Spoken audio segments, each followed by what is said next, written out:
Hi everyone. Today I want to talk about the skill Ring of Blades, how it will be played in the season 11.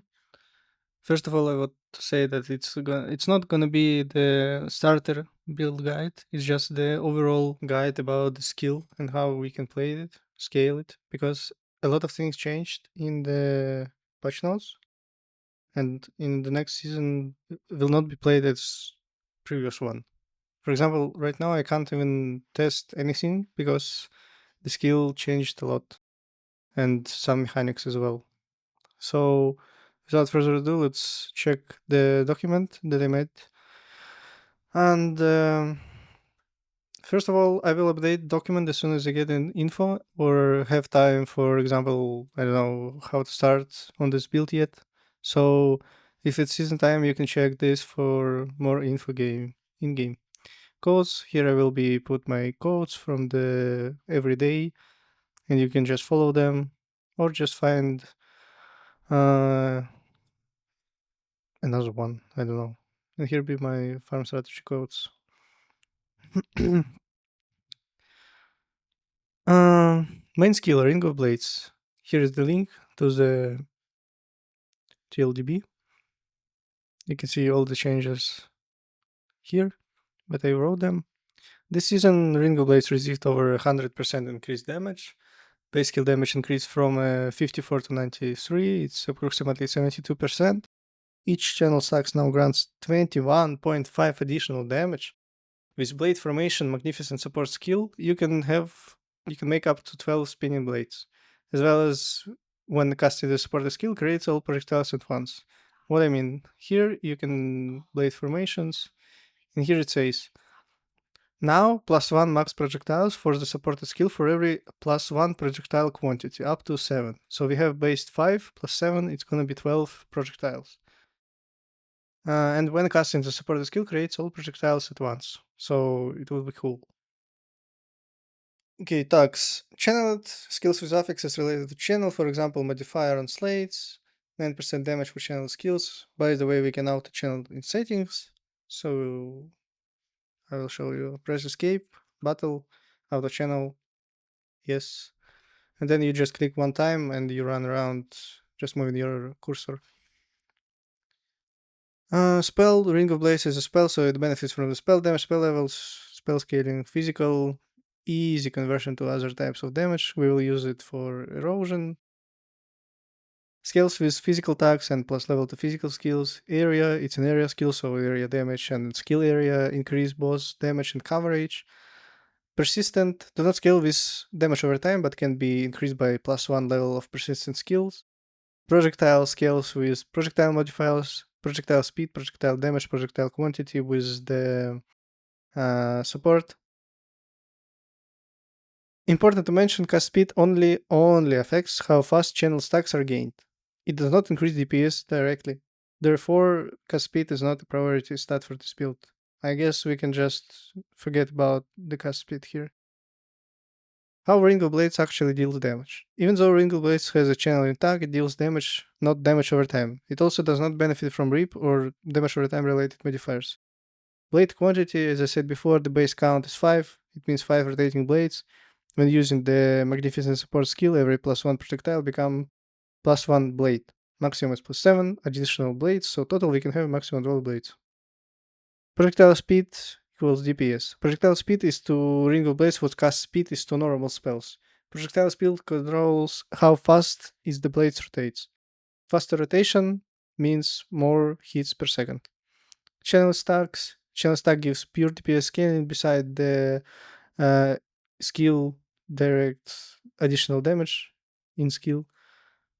So, but they suffer diminishing returns. After 13 channel stacks, extra stacks give less than 10% more damage.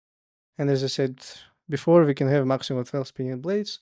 So we don't need 20 channel stacks. Just stop on 15, 16, I guess. Get damage from other sources. Hero choice. I chose Tier 3 because I just like how she looks like and how she played. But the decent one as well as Divine Shot Karina. Zealot of War gives +2 project quantity. It's good for our support skill. Here you can see in the base, first one is projectile quantity, and in the end, you can scale knockback distance for additional damage. This makes him extremely strong for Ring of Blades, which is projectile spell skill that scales heavily with projectile speed and projectile count. Tier 3 recommended because many players can easily switch into this build because of the corrosion or erosion conversion. If you have a corrosion pet, Tier 3 works perfectly, so it's okay with conversion to erosion. Tier 1 has good synergy with your hero traits with unstuck and blessings and spells. Gemma 1 to 3 can also run Ring of Blades. You simply convert Ring of Blades into the appropriate damage type. And someone said about the Selena, the mermaids, but I don't know about her anything, so I will not include her. So pets, just use any useful blue, purple pets related to skill, spell, physical erosion, etc. So the best one is Swain Bonnie because she gives a lot of buffs to the channel skills. The next one is for the erosion. This one for Karina for knockback distance. This one for the course limit. Dreamweaver for Gemma or elemental type of build. And Preserve of Eternity just for all like movement speed and some other things. Gear. I will not do step-by-step progression, only my costs every day, as I mentioned before. So just play with Energy Shield, try to cap resistance, and get movement speed on boots. So everything like on every other spell-based build. Weapon will be used once. Not mentioned affixes are useless. You can check this out. I wrote it down here. Memories, primary affixes, it's projectile speed, block chance, critical damage, elemental annihilment avoidance. Target memory in the end game will be critical strike damage, physical crit, just crit, and spell critical strike damage. Serial placed locations, inverse image should be placed here. Reflected legendary medium talent effects must be higher than minus 49%. If it will be even minus 50%, then it will not reflect the +1 to max channel stacks. Any other things you can install, for example, here in Ranger, very good spot. Pedigree of Gods, all of the talents, good one. For example, some of them have like full load. You need to be on the full mana all the time, so you need just read what it says. Divinity Slates, all affixes, what you will need. Destiny, Microfate, Kismets. I started doing this section, but to be honest, you have free will what to use. If you need damage, get damage. If you need resistances, get resistances and other things. So just check what others doing. Talents, but don't check this one right now. This for his endgame talents for setup with Lone Walkers and Seal Stack, and it's not starter at all. Conversion to fizz damage, fizz damage to erosion from your slates. It's really hard to tell which talent is going to be best of the best because everything depends on your gear and slates. Are you playing with wilt or deterioration, maybe even blur? Then you can or need to change talents as well. For starts, for season start in Shadow Master, you can take conversion in leech talents. You can take off the beaten track and mana seal compensation for aura setup. Here's the screenshots where it's located. Uniques. I will talk about the important ones that I think will be good for this build. Downbreak, it's a huge damage boost. Eternal Sea Folk, maybe, just maybe, if you will play with Blur somehow. Light Hunter Belt is extremely good for defense, for every energy shield based build. Unholy Prayer, start. You can take it in Treasure Room. Just get 2 with Tenacity. Kaleidoscope, I'm not sure. It gives increased damage to elemental, physical, or erosion damage. We have physical and erosion, but we don't have elemental, so I don't know. Might be good, might be not. Heart of Magic Fury Heart is just changed for Unholy Prayer until you have the rings with T1 affixes. And Wind Breeze. Expensive but best in slot. Chase unique. Amulets. Some amulets. False God Skin with Intelligence. 3 or 4. Depends on your budget. It is Erosion Silk. Also, also an option because it gives a little bit of damage and curse on hit. Once get 2 from Treasure Room on the acts.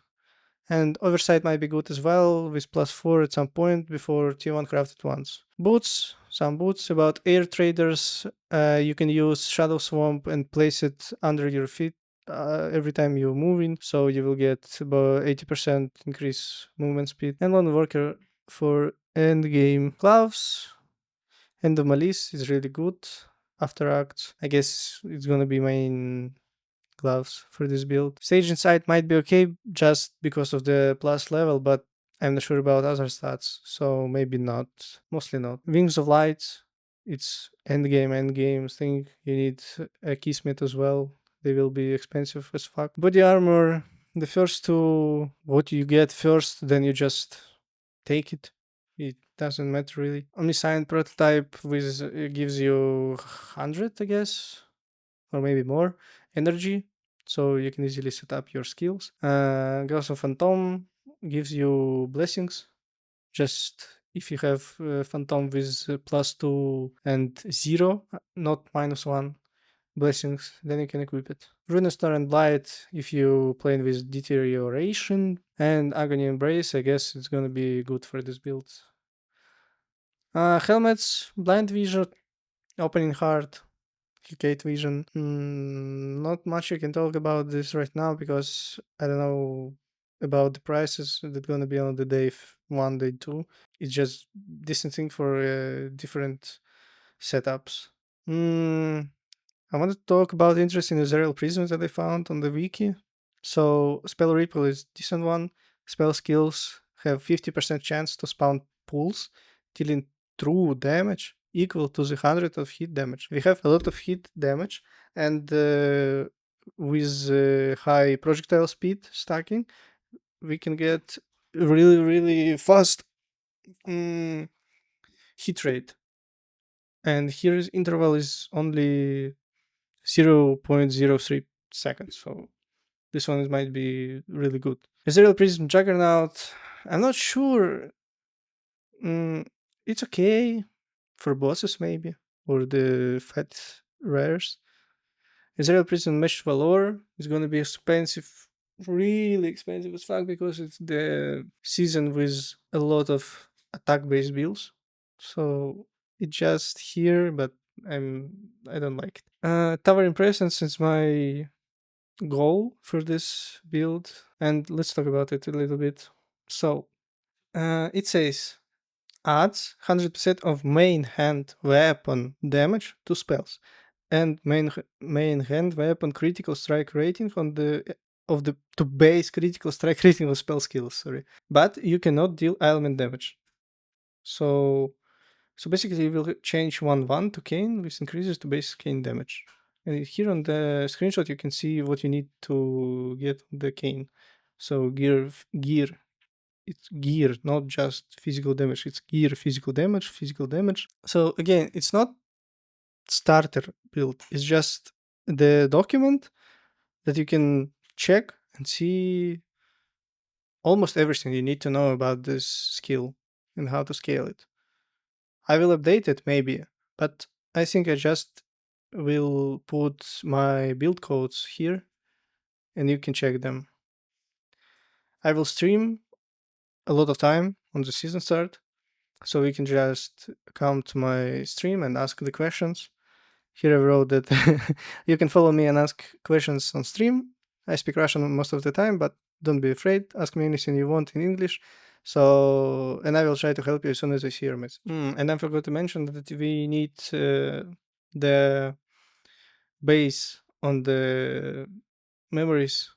On the first one, we need intelligence. On the second one, energy shield. And on the third one, movement speed. On the fixed affix, you can get just projectile speed on the start. And I wrote it in the document what you need. Thank you for watching.